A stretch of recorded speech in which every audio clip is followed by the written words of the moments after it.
Like it or hate it, Fight Club single-handedly changed how men live their lives, for better or for worse. What started out as a financial dump of a film turned into a sleeper hit, a cult classic. You go up to a moderately immersed film enthusiast and they'll know what Fight Club is. Their reactions depending on their perspective on politics. We are going to talk about Fight Club, the enigma that it is, how it affects the audience, and what we can take away from all of this.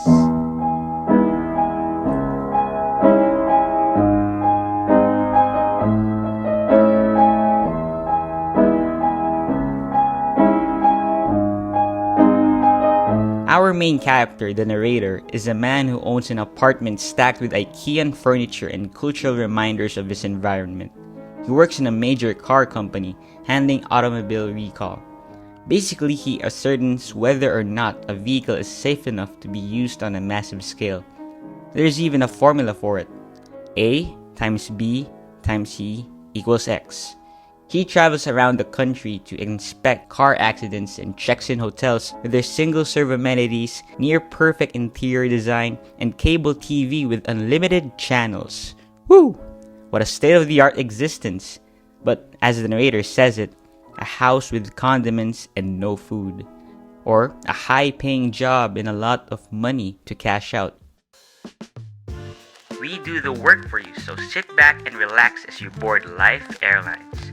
We serve complimentary motivation, cultural suffocation, and a consumerist lifestyle. We accept payments such as ignorance and soul searching. Enjoy your leisurely flight.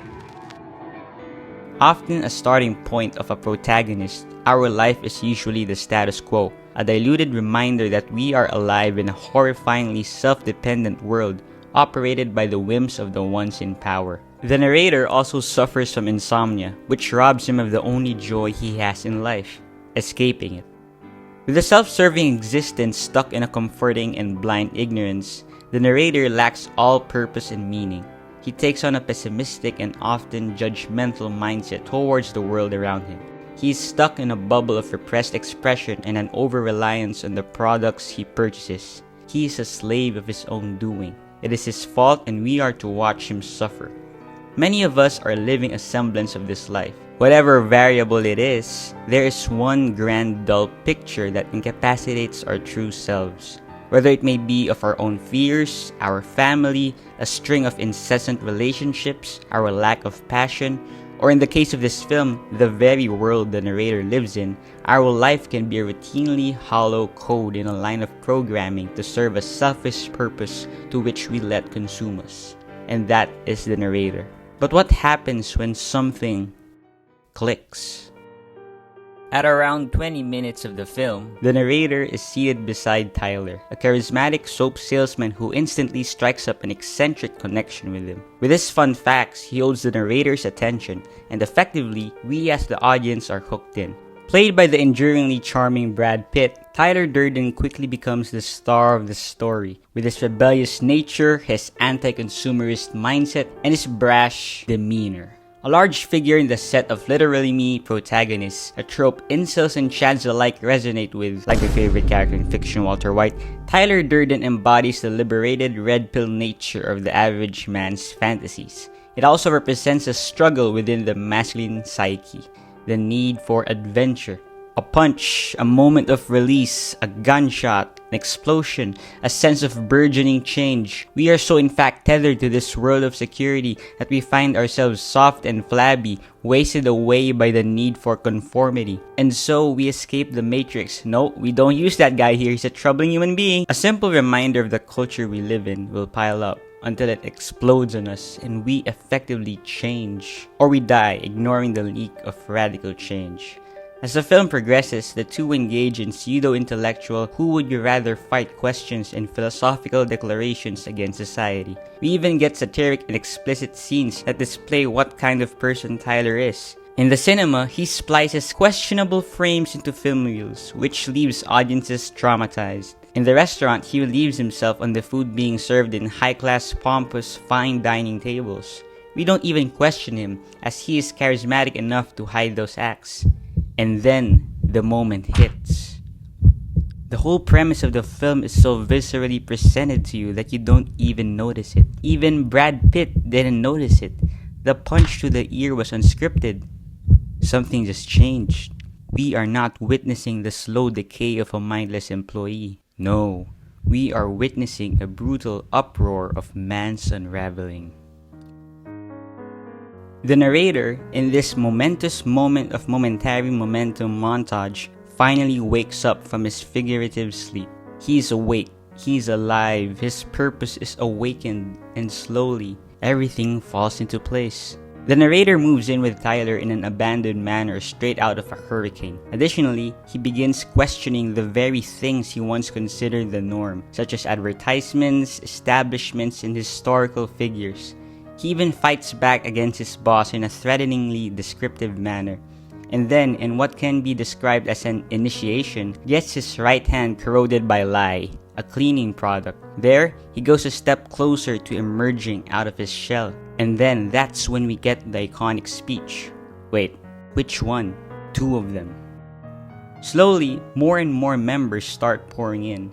Even the narrator indulges in a comically masochistic beating to frame his boss. Weird. With more members, Tyler starts his plans for a coordinated mess to take place. Through small feats of destruction accumulated over time, they begin to attract the attention of the police and the wider government at that. What is amazing about this is that every member is blind to the anarchy at play. Like devoted zealots, they partake in any task in the hope that they become what Tyler describes as a fulfilled potentiality. But with attaining greatness, we must sacrifice ourselves for the goal. Right?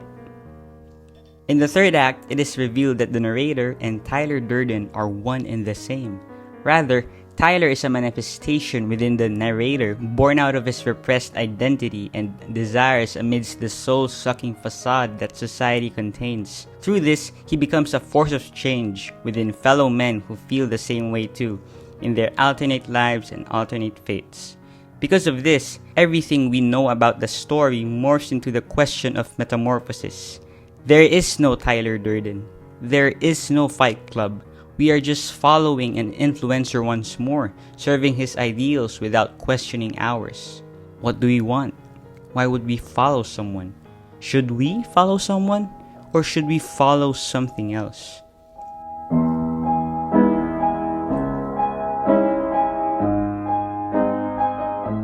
With all works of fiction, we must not take everything seriously.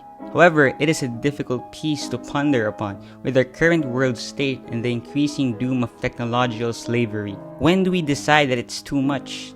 And with this, when do we decide that we might be going too far off? Am I perpetuating the limiting beliefs of tradition? Or am I glazing Fight Club too much? Even then, there are things we can learn. These are simply my thoughts on a conflictingly impactful film such as this, and it is your decision on whether or not to learn from my yapping. After all, there are more realistic, if not better ways to approach self-discovery, through self-acceptance. Despite the monetization of self-improvement, it can still be an internal journey. It is our choice to go through life with a dedication to small and intentional changes. You do not have to resort to violence. And amazingly enough, God is there.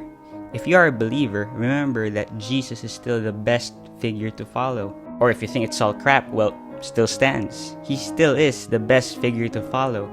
The context of the Bible may be a difficult concept to grasp, and in any failed attempt leads to condemning it, but still, we have a choice to lead a God-given life.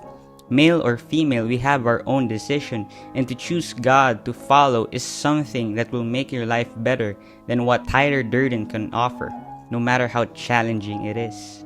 But what should one take away from all this? Let me play some Bloodborne while I'm at it. To be clear, I am not attacking the very core of the film. I am simply analyzing the areas of the themes that make it work, the cracks of the ideologies, and how it can be used to our benefit to serve our progress going forward. There are multiple ways one can interpret this film.